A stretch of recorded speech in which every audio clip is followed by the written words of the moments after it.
السلام علیکم. څنګه چې تاسو ته پته ده شاسوار یو ډانسر یو سینګر او کله چې دی دا فیلډ پرېښوست دا د الله طرف ته راغی دا د نیکو طرف ته راغی نو دې کې ډېر زیات چینجز راله او هر کس په دا ویل هر چې دی ډېر ښه کار یې وکړو ځکه چې د الله طرف ته راغی او د دې مخ نه به داسې یو نور به د دې راته اکثر به دا موږ بازار کې به موږ ولیده نو د چهرې موږ سره به یاران دوستانو نو موږ به په دې باندې ډېر ښه کمنټس ورکول او د هر چا دا کمنټس و چې ډېر ښه هغه به ورباندې ورکول سجیشن به یې ورکو خو کله اوس دا بار بار لکه دا ګیلې او شکوې کوي د دې خلکو نه چې ما ته پلاني داسې ویل او ما ته دا داسې ویل نن سبا ته ما ته ده وایي چا پسې خبرې نه کېږي دا خو تا ډېر یو غلط کار وکړو غلطه لار دې اختیار کړه په کار داسې نه تا به صبر کړی وی او دا دین خوی د ازمایش دې کې انسان باندې چې کله ته نیکو طرف ته راځي نو نیکانو خلکو باندې مختلف قسمه ازمایشونه راځي ډېر سخت امتحانات په راځي تا به صبر کړی وی او د صبر هغه انشاءالله د دې هغه به تا ته میلاو شوی ثمرات به میلاو شوی تا ته خو تا ډېر یو جذباتي فیصله وکړه او ډېر غلط کار دی وکړه ځکه چې تا نه به تا ته خو د دې خپل د هغې اندازه نه لګېده خو چې کله تا دا کوم فیډ تا پرېښوسته نو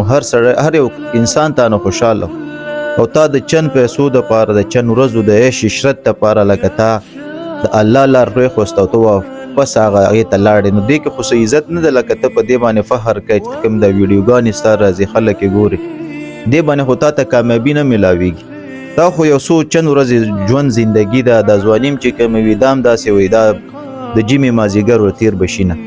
نو ډېر غلط کار دی وکړه اوس هم د سره ټایم دی زما دنیا خلکو په دې ویډیوګانې جوړې کړې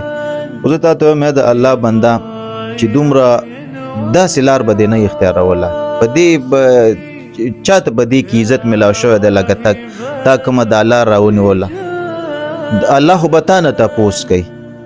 دا جنت او دوزخ چې کوم دی که نه دا خو په ګناه او په سزا او په جزا او په نیکو میلاویږي نو دې جواب خو به ستا دا کوم خلک چې تاسو یادوئ لکه چې ما ته پلاني داسې ویل او دا نو ستا ګور کپن خو ستا خپل د الله بنده چې ته دومره فخر سره وایې چې زه دا خو ته داسې لکه ډېر د یو هغې سوچ کوې لکه دا کمې خبرې چې ته کوې کم از کم چې لاړم بیا داسې الفاظ خو مه غږوه دا زور دا هغه ته چا ته ښایې لکه دا کمې خبرې چې ته کوې د دې هغه ته چا ته ورکوې خلکو ته دا ښایې دا ستا ډېر غلط سوچ دی ډېر غلط هغه د رویه دی دا خپله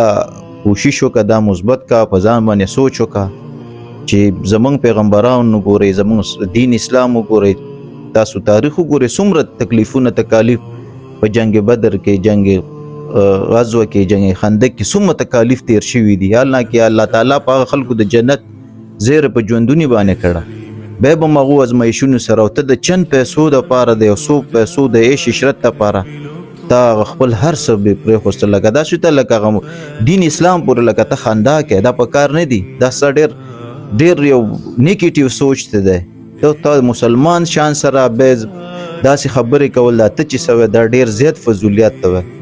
دا زور د چا ته نه ورکوې دا زور دا نقصان دا ته صرف او صرف خپل ځان ته ورکوې کله یو کس درنه انټرویو کوي زه داسې او زه داسې او زه داسې دا لا کم دین اسلام دا ستا کومه مسلماني ده دا کوشش وکړه چې ځان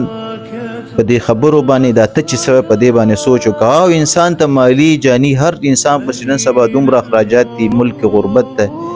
ملک ډېر سخت غربت ده سخت کاروبار نشته هر یو انسان پریشان دی نو دې پریشانۍ هغه خو به دا نه چې زه اوس خپل دین اسلام پورې زه خندا کوم زه خپل د الله او د الله رسول پورې توبه نعوذ بالله زه خنداګانې کوم